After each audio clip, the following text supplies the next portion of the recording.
Hello everyone, আসসালামু আলাইকুম। সবাই কেমন আছেন? আশা করি সবাই ভালো আছেন। আমিও ভালো আছি আলহামদুলিল্লাহ। একটু বাজারে গিয়েছিলাম, কি কেনাকাটা করছি সেটাই আপনাদের সাথে শেয়ার করব। চলুন দেখা যাক। কয়েকটা কাপড় শুকানোর জন্য ক্লিপ কিনেছিলাম। আর আমার টেবিলে খাবার রাখার পর মানে হচ্ছে একটু সমস্যা হয়, তাই গরম খাবার রাখার জন্য কয়েকটা টেবিল ক্লথ কিনেছিলাম।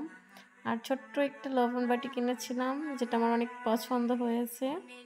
আপনাদেরও পছন্দ হবে। দেখেন, অনেক সুন্দর, অনেক সুন্দর না?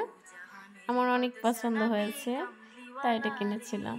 অ্যান্ড আমার প্রতিদিনই যেটা লাগে প্রয়োজনীয় পিঠা বানানোর জন্য। আর কয়েকটা ছোট ছোট জিনিস কিনেছিলাম, যেটাতে ছিল কর্নফ্লাওয়ার, ফুড কালার, এবং আম্মুর জন্য কিনেছিলাম আকোরেটেড, যেটা প্রয়োজনীয় জিনিস একটা। আপনাদের সাথে সেই ভিডিওগুলো শেয়ার করব। আশা করি আপনি ভিডিওগুলো দেখলেই বুঝতে পারবেন। এসব কিছু কিনেছি আপনাদের সাথে ভিডিও শেয়ার করার জন্য। প্রতিটা জিনিসে লাগবে।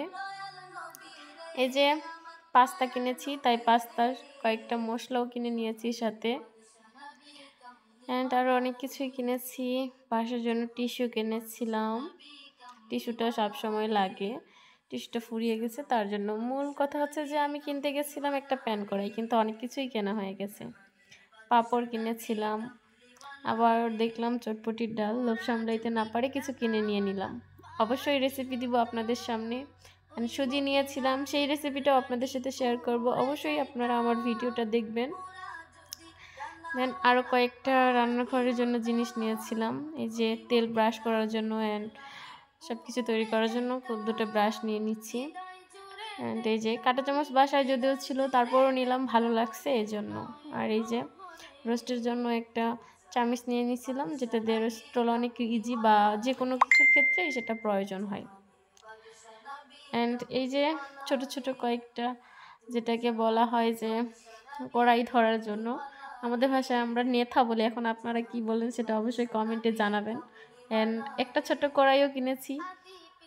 কাঁচা বাজারও কিছু করছি। এই যে কিছু টমেটো কিনেছিলাম, এটা আমার অনেক পছন্দের। অ্যান্ড বাসারও সবাই অনেক পছন্দ করে।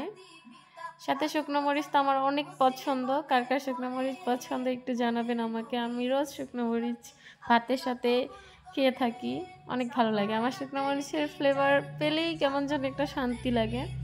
দেন গাজরও কিনেছিলাম, লুডুস রান্না করব তাই। আর দেশি আলু অনেক দিন পর পেয়েছে, তাই একটু দেশি আলুও নিয়ে নিলাম সাথে। এই তো এইসব কিছুই বাজার করলাম। অ্যান্ড আরও অনেক কিছুই কিনেছি, যেটা আপনাদের সাথে শেয়ার করা হয়নি, তবে প্রতিটা ভিডিওতে অল্প অল্প করে শেয়ার করবো ইনশাল্লাহ। এই যে আমার প্ল্যান করাই, যেটার জন্য বাজারে যাওয়া, সেই জিনিসটাই করলাম।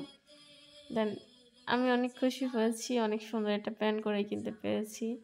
আশা করি সামনে আরও অনেক ভালো ভালো জিনিস কিনবো, ভালো ভালো রান্না করব, সব কিছু আপনাদের সাথে শেয়ার করব। আপনারা আমার ভিডিও দেখবেন এবং লাইক কমেন্ট শেয়ার করবেন, আমার পাশে থাকবেন। আমাকে সাপোর্ট করলে, আমি একটু সামনে আগায় যেতে পারলে আরও ভালো ভালো ভিডিও আপনাদের মাঝে উপহার দেবো ইনশাল্লাহ। অ্যান্ড আরও কিছু জিনিস কেনাকাটা করেছিলাম। এই যে বারবার এটার দিকে আমি তাকাই, কারণ এটা আমার অনেক পছন্দের ছিল। আমি সব কিছু করার মাঝেও ওটাকে বারবার দেখতেছি যে এত কিউট একটা জিনিস কিভাবে হয়। অনেক সুন্দর না? আপনাদেরও ভালো লাগবে মনে হচ্ছে। কয়েকটা খাবারও কিনেছি। এই যে পাউরুটি কিনেছিলাম। আর আমার মোস্ট ফেভারিট একটা জিনিস, যেটা অনেকের খুব পছন্দ, এই যে ড্রিঙ্কও অনেক ভালো লাগে আমার। আমি যেহেতু বাইরে বরকা পরেই ছিলাম লং টাইম, সো খাওয়া হয়নি, তাই বাসায় নিয়ে আসছিলাম, যে বাসায় গিয়ে সুন্দর করে বসে ফ্রেশ হয়ে খাবো। কিন্তু কি আর করার, এই যে একটু খোলার চেষ্টা করছিলাম, খুলতে পারছিলাম না, হাতে হাত মোজা পড়া। দেন চেষ্টা করে খুলতে পারছি, সফল হয়েছে যেহেতু, তাই ভাবলাম যে একটু খেয়ে নিই। অনেক কথা বলছিলাম, যার জন্য গলা শুকিয়ে গেছে, একটু ভিজিয়ে নিলাম। এই তো আমার অনেক বাজার করা ছিল। আপনাদের কেমন লাগলো আপনারা জানাবেন অবশ্যই। অ্যান্ড আমার কোন জিনিসটা আপনাদের কাছে সবচেয়ে ভালো লাগলো সেটা অবশ্যই জানাবেন। আশা করি সবাই সুস্থ থাকবেন, ভালো থাকবেন, আমার ভিডিওগুলো দেখবেন, এবং আপনাদের সাথে নেক্সট ভিডিওতে দেখা হবে ইনশাল্লাহ। আল্লাহ হাফিজ, সবাই সুস্থ থাকেন।